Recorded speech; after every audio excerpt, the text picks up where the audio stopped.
The emergency klaxons wailed through the corridors of the Horizon Seeker as Commander Marcus Reed fought to stabilize the failing systems. What had begun as a routine deep space survey mission had descended into chaos when the ship's propulsion system suffered a catastrophic malfunction. "System failure imminent, gravitational pull increasing," announced the ship's AI in its eerily calm voice. "Emergency landing protocols engaged." Marcus wiped sweat from his brow, dark eyes fixed on the readouts. "Calculate survival probability for emergency landing." Probability of successful landing, 37%. Not great odds, but better than the alternative. Through the viewport, a planet loomed, one not marked on any of his charts. Its surface was a tapestry of rust-colored deserts and sparse vegetation, with what appeared to be abandoned structures scattered across its northern hemisphere. "Hold on," he muttered to himself, gripping the controls. The ship shuddered violently as it breached the atmosphere, heat shields straining against the friction. The impact came with a deafening crash. Marcus's head slammed against the console, and darkness claimed him. When consciousness returned, it brought the taste of blood and the smell of burning electronics. Marcus blinked awake, assessing his injuries. A gash above his eyebrow, possibly bruised ribs, but nothing immediately life-threatening. The ship, however, was beyond salvation. He gathered what supplies he could salvage: a medkit, portable scanner, 3 days' worth of rations, and a sidearm. The scanner indicated breathable atmosphere outside, if slightly thin. With no other options, Marcus stepped out onto alien soil. The landscape stretched before him like an ancient battlefield, littered with crumbling spires and geometric structures unlike any human architecture. The air carried a metallic tang, and the dim light of a distant sun cast long shadows across the ruins. His scanner picked up faint energy readings from a structure about 2 kilometers east. With the ship's communication array destroyed, finding local technology might be his only hope for sending a distress signal. The journey through the ruins revealed a civilization of remarkable sophistication. Fragments of technology still hummed with residual power, and murals depicted tall, elegant beings with iridescent skin and elongated features. Whatever had happened here, it hadn't been gradual. The evidence suggested sudden abandonment. As the sun began to set, Marcus's scanner detected movement ahead. He ducked behind a fallen column, drawing his sidearm. Through the gathering dusk, a figure emerged, tall and slender, with skin that seemed to shimmer with a faint blue luminescence. The being moved with cautious grace, carrying what appeared to be scientific equipment. Marcus hesitated. First contact protocols dictated peaceful approach when possible, but his situation was far from standard. Decision made, he stepped into view, hands raised. The alien froze, equipment clattering to the ground. Up close, Marcus could see it was female, with delicate features and eyes of deep violet that widened in shock. "I mean no harm," he said, knowing his words wouldn't be understood, but hopping his tone conveyed peaceful intentions. To his astonishment, she responded in accented but understandable English. "A human here," her voice carried a musical quality. "How is this possible?" Before Marcus could respond, pain shot through his side. His injuries were worse than he'd assessed. He stumbled and the world tilted sideways. The alien rushed forward, catching him before he hit the ground. "You're injured," she said, examining his wound with surprising gentleness. "I am Alara, last royal scientist of the Zarian people, and you may be exactly what we've been praying for." As consciousness began to fade again, Marcus saw her extract a small device and press it against his bleeding arm. It glowed briefly, and Alara's expression transformed from concern to wonder. "Impossible," she whispered. "Your blood, it contains the sequence." Darkness claimed Marcus once more, leaving Alara's words echoing in his mind. Marcus awoke on a bed of strange, metallic fibers that seemed to shift beneath his weight. The chamber around him had clearly once been magnificent. High vaulted ceilings with intricate crystalline patterns that caught the light, now cracked and dulled with age. Medical equipment of alien design hummed quietly nearby, monitoring his vitals.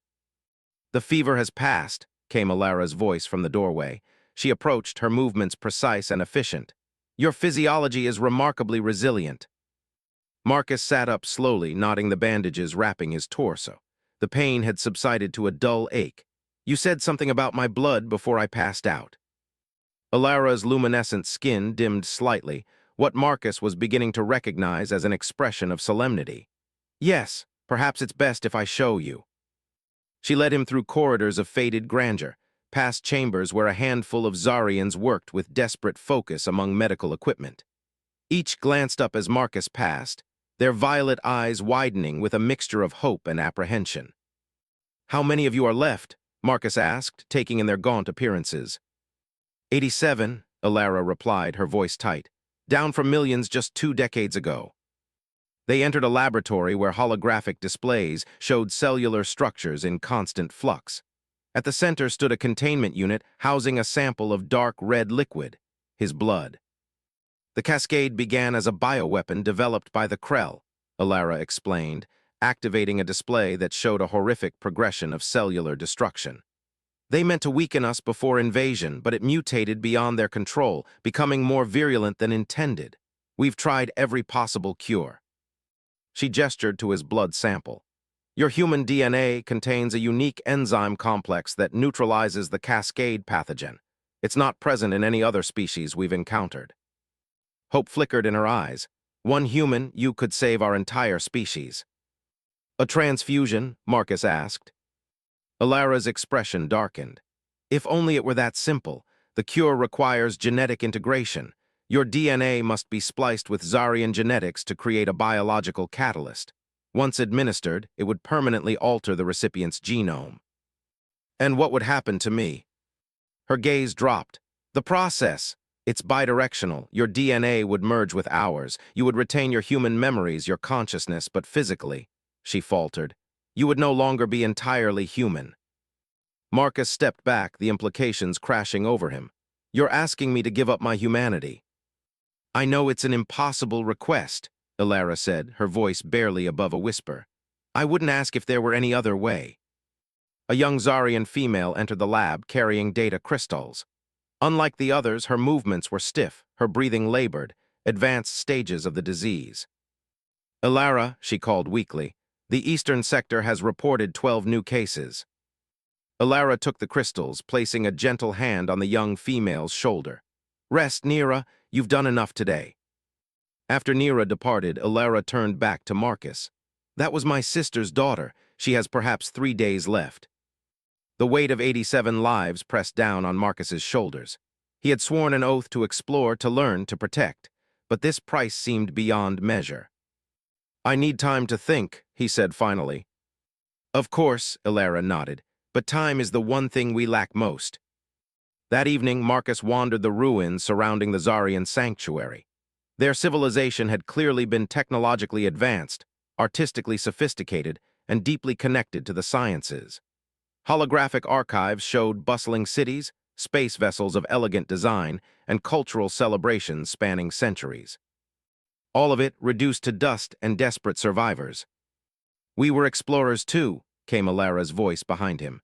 She stood at the entrance to an observatory, starlight reflecting in her violet eyes. "Before the cascade." "Tell me about your world," Marcus said, "before all this." As the twin moons rose, Alara spoke of Zarian achievements, philosophies, and dreams. She described a civilization that had reached for the stars with peaceful intentions, only to be devastated by the calculated malice of the Krell. "Why didn't other species help you?" Marcus asked. "Fear of contagion," she replied simply. "Quarantine was easier than cure." As they talked, Marcus noticed how Alara's luminescence brightened when she spoke of her work, of hope. He saw the conflict in her, the scientist desperate to save her people, and the person reluctant to ask such a sacrifice of a stranger. "If I agreed," he said finally, "what would the process involve?" Alara's eyes widened slightly. "You would consider it." "I'm considering understanding it fully," he clarified. "What would I become?" "Neither fully human nor Zarian," she admitted. "Something new. Your appearance would change gradually. Your physiology would adapt, granting you certain abilities natural to our kind, cellular regeneration, enhanced sensory perception. But the psychological effects are less predictable." The night grew deeper around them as Marcus weighed a decision no human had ever faced before. "I need to see them," he said finally. Alara led him to a chamber where the sickest of the Zarians rested. Children, elders, all stages of the disease visible in their fatting luminescence and labored breathing. One child looked up as they entered, managing a weak smile despite his suffering. And in that moment, facing extinction and the unknown, Marcus felt the first inklings of his decision begin to form. The morning sun cast long shadows across the laboratory as Alara extracted a sample of Marcus's blood. Her movements were precise, but betrayed an underlying tension. "The preliminary tests are promising," she explained, carefully placing the vial in a centrifugal separator of alien design. "But we need to ensure stability before attempting full integration."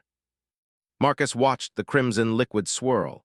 3 days had passed since his crash landing, and though he hadn't given his final answer, he found himself increasingly drawn to the plight of the Zarians. Their quiet dignity in the face of extinction moved him in ways he couldn't articulate. "How long until?" Marcus began, but was interrupted by a piercing alarm. Ilara's luminescence pulsed with alarm, her violet eyes widening.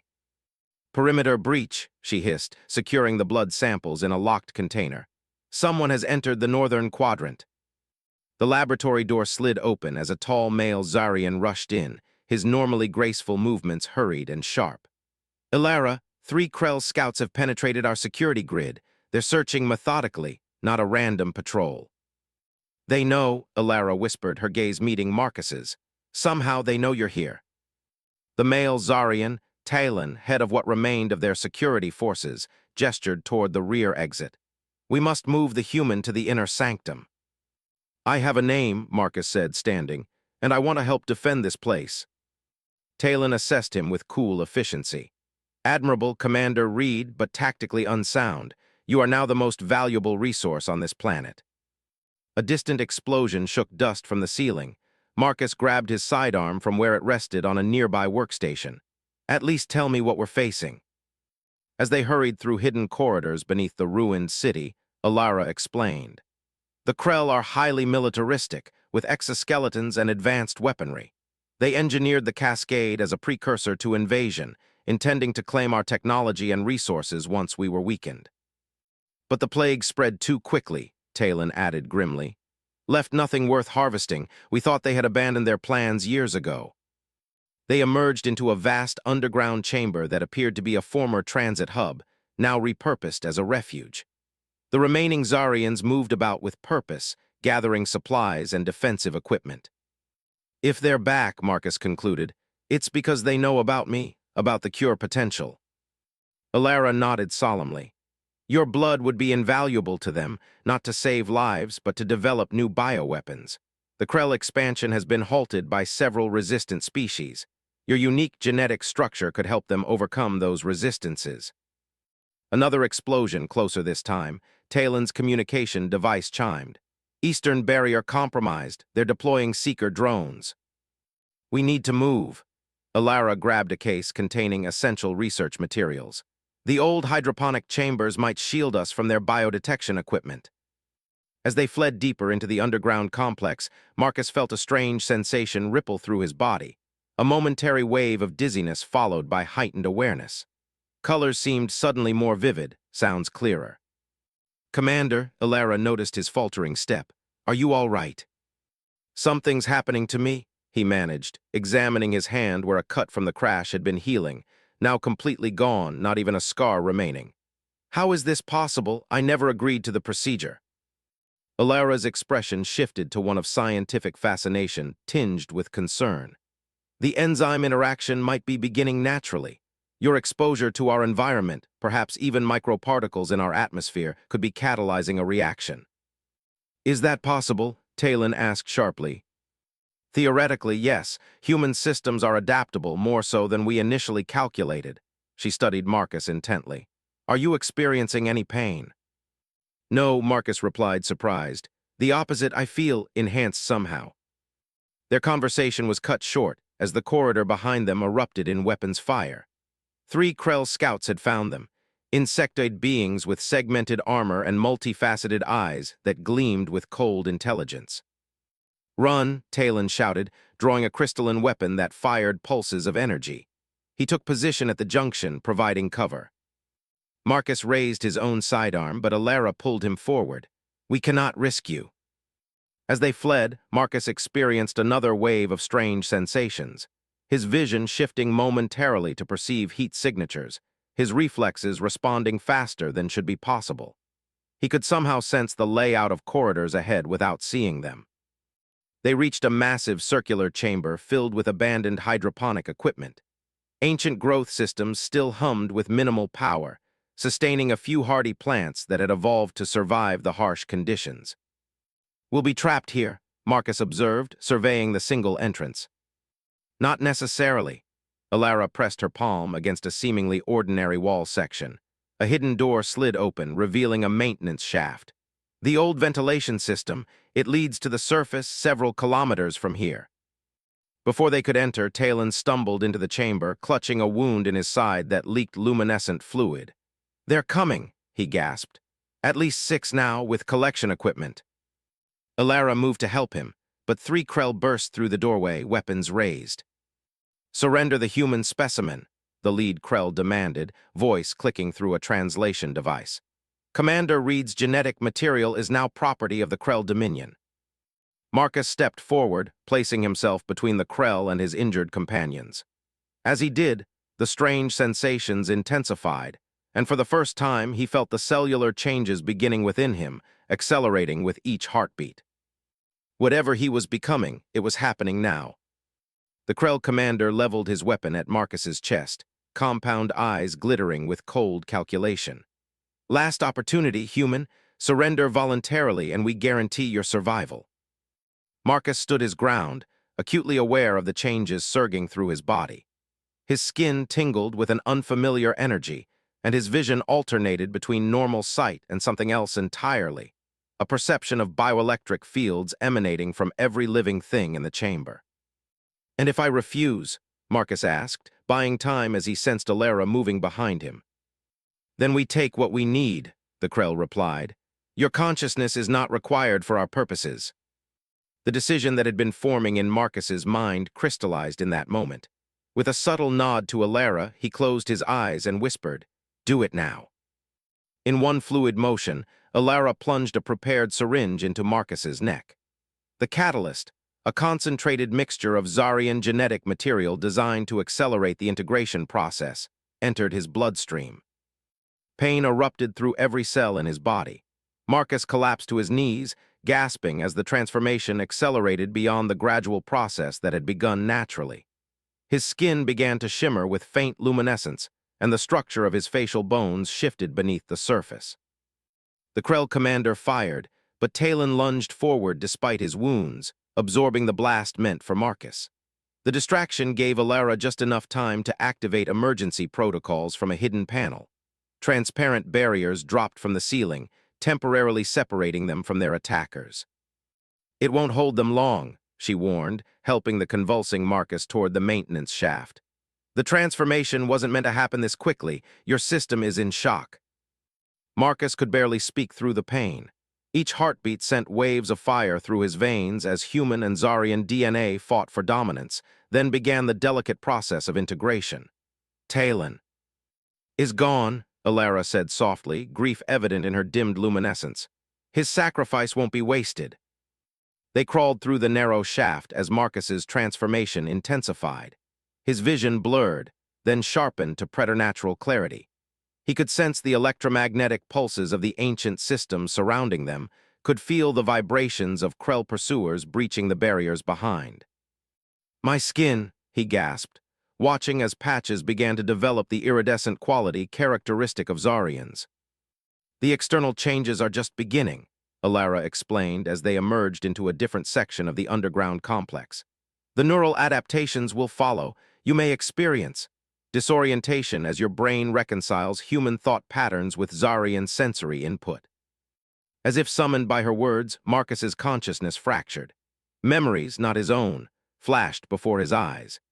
He saw Zarian cities in their prime, felt the joy of flight using technology long since destroyed, experienced the terror as the first wave of the Cascade swept through population centers.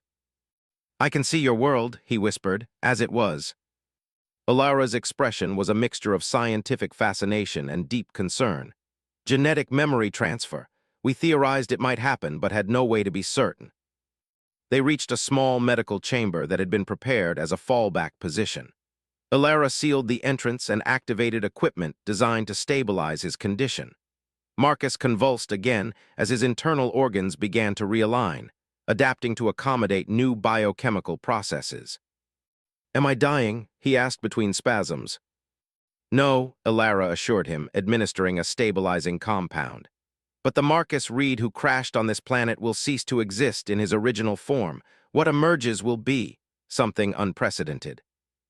Hours passed in a haze of pain and transformation. Marcus drifted between consciousness and something deeper, a state where his mind processed the flood of genetic information being incorporated into his very being.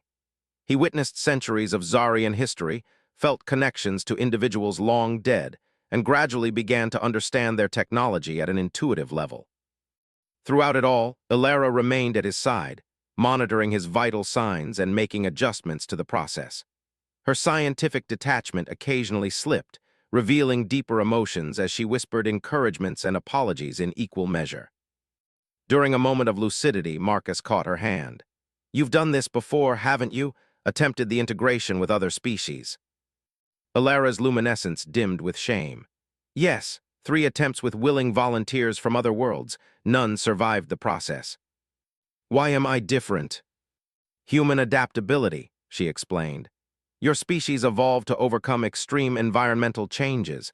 That resilience extends to your cellular structure." A distant explosion rocked the chamber. The Krell were getting closer. "They're tracking your biochemical signature," Ilara said urgently. "The transformation is releasing energy pulses they can detect."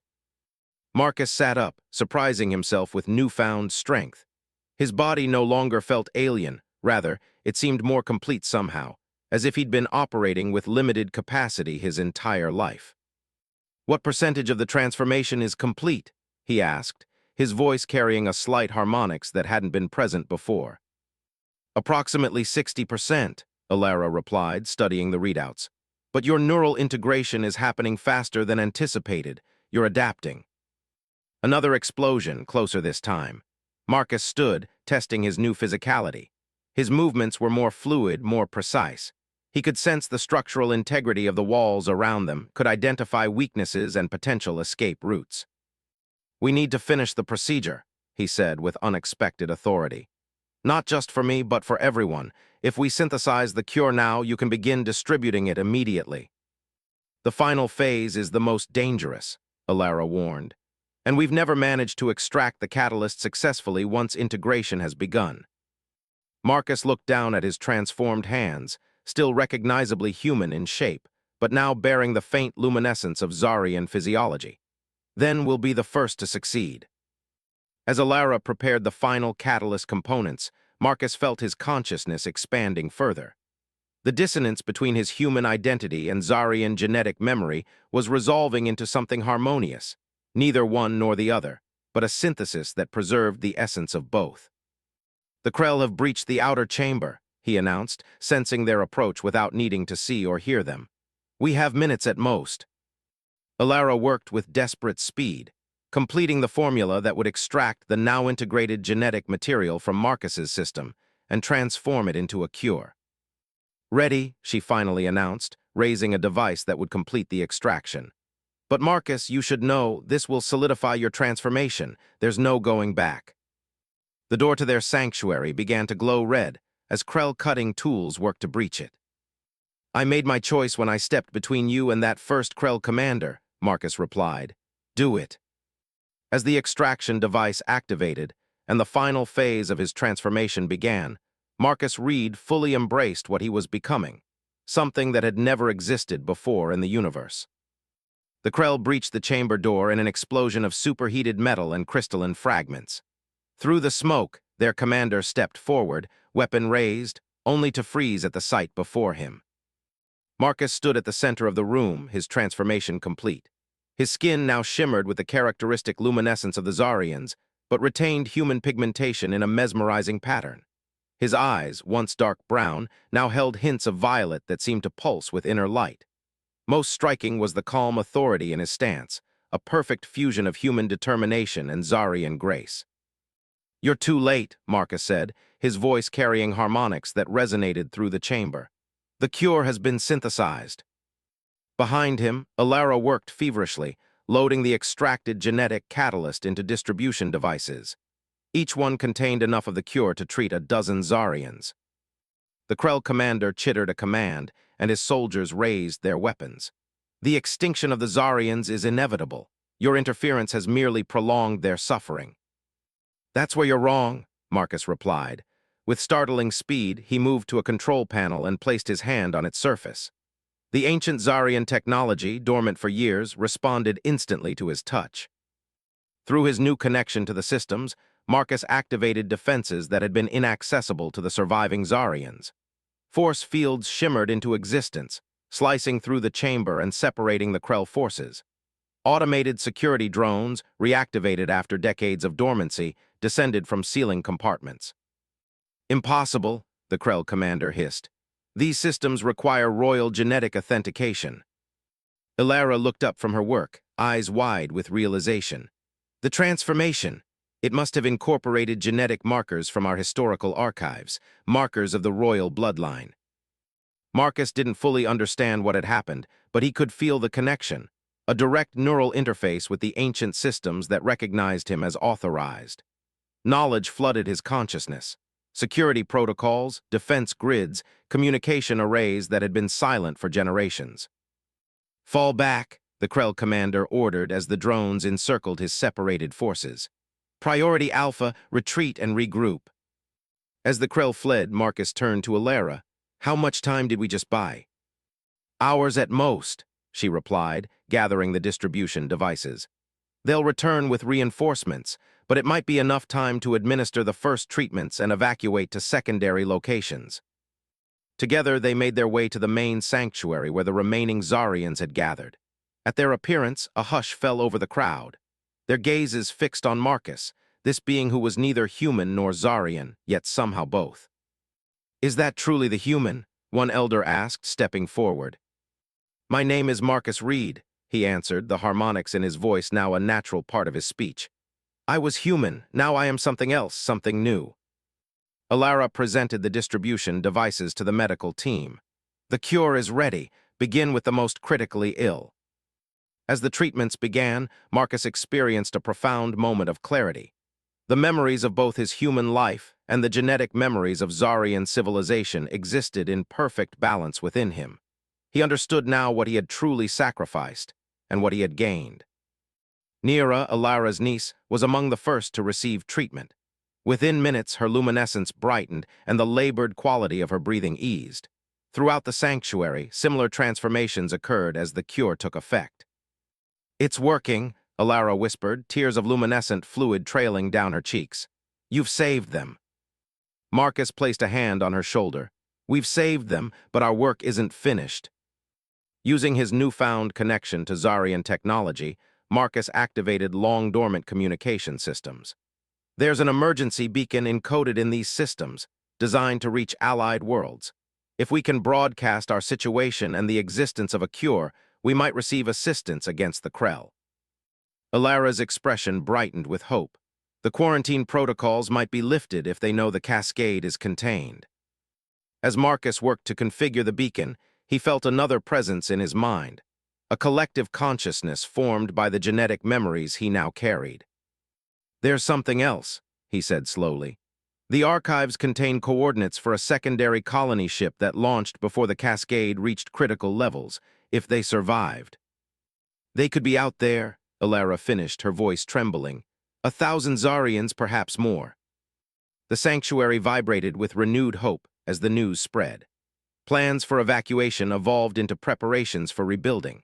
Within hours, the first responses to their beacon arrived, cautious but hopeful messages from former allies who had mourned the Zarians as extinct. As twilight fell, Marcus stood at the edge of the ruined city, gazing at the stars. His enhanced vision could distinguish details invisible to human eyes, the faint glow of distant nebulae, the subtle colorations of stars that hinted at their composition.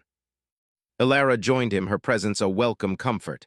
"The Krell will return," she said quietly, "but we will not be defenseless this time." "No," Marcus agreed, "we won't. He turned to face her, studying her features with new appreciation. I don't regret my choice, even though you can never return to Earth as you were. Marcus considered this. The transformation had altered him fundamentally, not just physically, but in ways that transcended simple biology. His perception of time, space, even consciousness itself had shifted. Earth will always be part of me, he replied. But this world, your world, is now part of me too. He extended his hand, its luminescence pulsing gently in harmony with hers. Perhaps that's what evolution is meant to be, not isolation but integration, not competition but synthesis. Alara's fingers intertwined with his, their luminescence brightening at the contact. Neither human nor Zarian, she murmured, but something greater than either alone. As the twin moons rose over the ruins, Marcus felt a profound sense of purpose. His sacrifice had not diminished him but expanded him. In giving up one identity, he had discovered another, one that might serve as a bridge between worlds. In the sanctuary behind them, newly healed Zarians began the work of rebuilding. Messages continued to arrive from distant allies, offering assistance. The long isolation was ending. And Marcus Reed, once a solitary explorer of the stars, now carried within him the legacy of two civilizations, and the promise of something entirely new. Whatever challenges awaited, whatever the Krell might bring against them, he would face them not as an outsider, but as a guardian of the world he had chosen to save. A world that had, in saving itself through him, given him a gift beyond measure: belonging.